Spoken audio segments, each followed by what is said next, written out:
$5 লক্ষ কোটি অর্থনীতি হতে চলেছে ভারত। তাতে কটা শূন্য, কত ছেলে মেয়ে উত্তর দিতে পারতো জানি না। কিন্তু দেশের স্কুল শিক্ষা নিয়ে সর্বশেষ ASAR রিপোর্টে দেখা যাচ্ছে গ্রামীণ এলাকায় 14 থেকে 18 বছরের ছেলে মেয়েদের 25% দ্বিতীয় শ্রেণীর পাঠ্য থেকে মাতৃভাষায় লেখা বাক্য পড়তে পারছেন না। 54% ছেলে মেয়ে 3 অঙ্কের সংখ্যাকে 1 অঙ্কের সংখ্যা দিয়ে ভাগ করতে পারছে না। 43% একটা অতি সরল ইংরেজি বাক্য পড়তে পারছে না।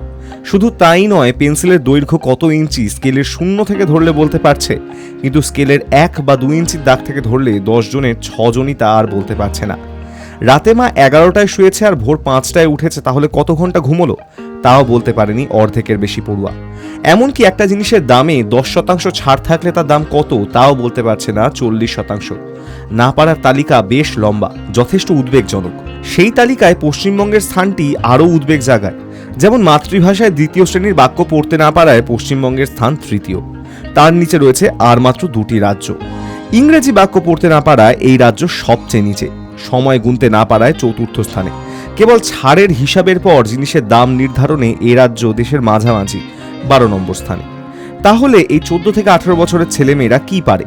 তারা স্মার্টফোন চালাতে জানে, ইউটিউবে ভিডিও দেখতে জানে, শেয়ার করতে, ইন্টারনেটে তথ্য বা বিনোদন খুঁজতে জানে, সমাজ মাধ্যম ব্যবহার করতে জানে, অনেকে গুগল ম্যাপও ব্যবহার করতে জানে। 89% ছেলেমেয়ের বাড়িতে অন্তত একটা স্মার্টফোন আছে।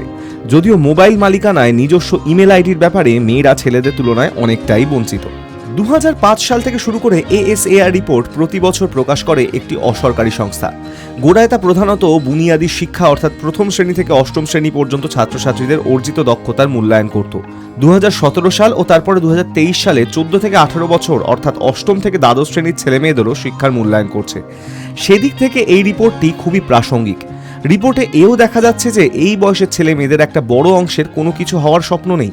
যাদের আছে তারাও পুলিশ, স্কুল শিক্ষক আর ডাক্তার ছাড়া অন্য কিছু হওয়ার স্বপ্ন দেখছে না। রিপোর্ট একদিকে যেমন সরকারি শিক্ষা ব্যবস্থার প্রভূত ব্যর্থতার কথা বলছে, তেমনই দেখা যাচ্ছে যে বাজার ব্যবস্থা কিভাবে গ্রামীণ এলাকার ঘরে ঘরে পৌঁছেছে। এই বাজারের পাঠশালা কতটা সার্থক তাও দেখাচ্ছে। এই ছেলেমেয়েরা যদি স্মার্টফোনের মতন জটিল যন্ত্র চালাতে জানে, তা দিয়ে তার ইচ্ছা মতন তথ্য বা বিনোদন আহরণ করতে পারে, তাহলে তারা শিক্ষার অযোগ্য মোটেই নয়, বরং শিক্ষা ব্যবস্থাটা তাদের অযোগ্য এটাই প্রমাণ হয়। আপত্তি ওঠে এই ছেলে মেয়েদের স্কুলে আনতে জামা প্যান্ট, জুতো, মোজা, বই, খাতা, সাইকেল কিছু দিতেই তো বাকি রাখা হয়নি। একটু তলিয়ে দেখলে দেখা যাবে যে এইসব দেয়া হচ্ছে ঠিকই, কিন্তু স্কুলের শিক্ষক দেয়া হয় না। এই মুহূর্তে দেশে 10 লক্ষ শিক্ষকের পদ খালি আছে।